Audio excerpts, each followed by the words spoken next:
And get started with our game of the week in Port Neches. Port Neches-Groves Indians start their quest to win back-to-back state titles tonight as they hit the field against the Hallsville Bobcats. P&G coming out early. They're inside the red zone already. Connor Bailey's going to drop back, and he's going to find Layden Williams, who's going to make a nice catch, a little move right there, sets him up first and goal inside the 10-yard line. Under center goes Bailey. He's going to hand it off to number 27, Tyson Henry for the Indians. Touchdown. You can already hear him in the background. 7-0 P&G. Bobcats with the football. He's going to drop back. He's searching. He's looking. And he must be living on a prayer because he's definitely just going to throw one up. He finds the wrong person, though. Gino Ramirez for the Indians. That's an interception. Oski. Few plays later.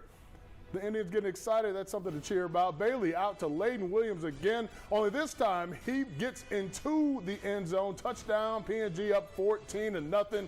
That's something to get excited about. Bobcats possession. They're going to get the football back. And this time, they're going to throw it over the middle. And this time, it's picked off again by Travis Cobb by the Indians.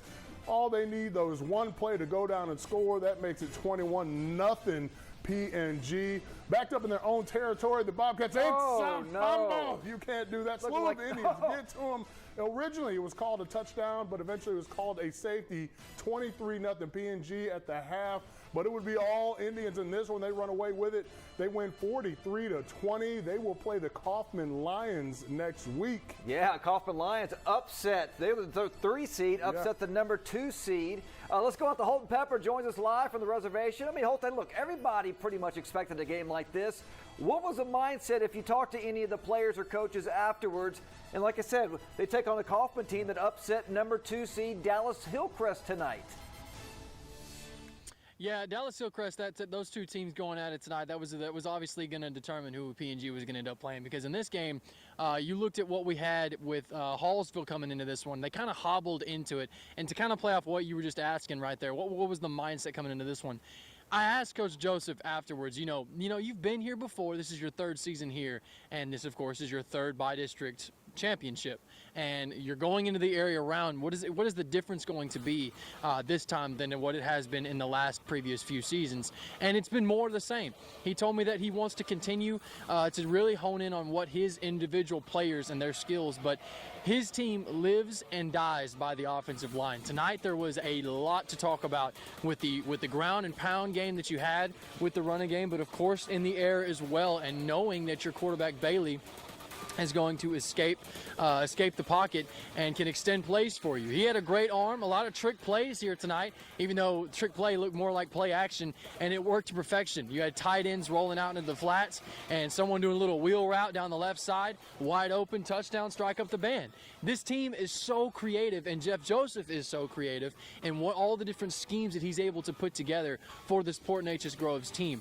Hallsville coming into this one, they were just trying to play upset. You know, they're great. They've been coached for several years now, 4 years by their head coach, Josh Strickland, and kind of hobbling into this one. They were 3-3 in district, but they were 4-6 overall. So before district play had even got started, it was not a good season for the Bobcats, but it was a tough district that they played within, of course.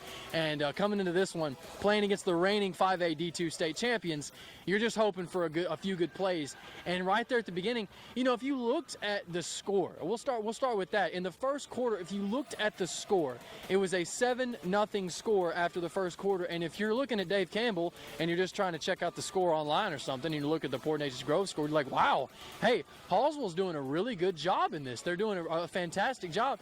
But that was only because that first drive that Port Neches-Groves had really they took the entire length of the field and they just ran the ball. Jeff Joseph he knows the art of patience and knows what it takes to hold on to the ball, give it to his backs, and give it to several of his speed backs that he's got back there, and continue to extend plays and really lengthen out the drives. Really saw a great team tonight dominate the way they should have, and they're headed to the area around. Gentlemen?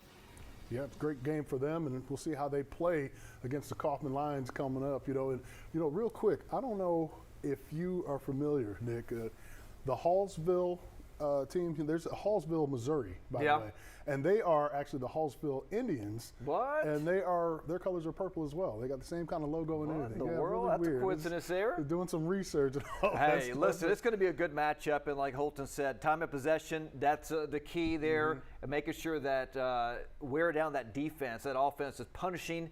And look, they've been here before. They've been here last several years. Yeah. You know, very experienced I was team. about to say, an experience matters, especially in the playoffs. You know, the first game you might have some jitters getting in the playoffs, but they show that they still got it. Maybe they can No keep doubt it about rolling. that. We'll see how that goes.